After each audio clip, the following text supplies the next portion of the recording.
Excuse me, hello. আমি না ঝুলে আছি।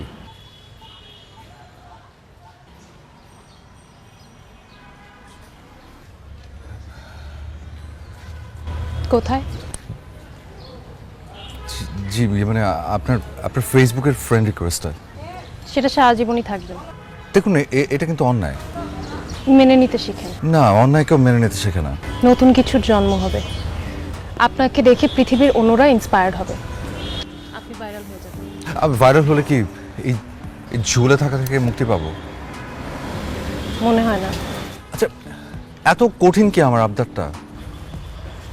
আপনার আবদারটা কঠিনের থেকেও অনেক বেশি। দেখেন, আমি বুঝতে পারছি আপনি আমাকে ইমপ্রেস করার ট্রাই করছেন, আর আপনার আইকিউ অনেক শার্প। আমি অন্যান্য দিন যে পথ দিয়ে যাই সে পথ দিয়ে না গিয়ে আজকে এদিক দিয়ে আসছি, আপনি এখানেও দাঁড়িয়ে আছেন। আপনি মনে হয় অনেক এক্সপিরিয়েন্সড এসব ব্যাপারে। এক্সপিরিয়েন্স?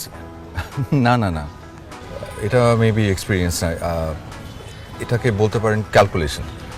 মানে লাস্ট কটা দিন ধরে দেখে মনে হয়েছে যে আপনি বোধহয় আমার উপর একটু বিরক্ত হচ্ছেন, তো হুট করে মনে হলো যে আপনি হয়তো বা পথ চেঞ্জ করবেন, তাই ক্যালকুলেশন করে ভাবলাম এই পথে দাঁড়িয়ে থাকি। আপনি বুঝতে পারছেন আমি বিরক্ত হচ্ছি, তারপরও কেন আপনি আমার পিছে আসছেন?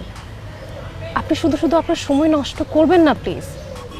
আপনি বাবা আমার লক্ষ্মী ছেলের মতো ঘরে থাকেন, সেটাই আপনার জন্য ভালো হবে। আপনি আমার পিছু আসবেন না।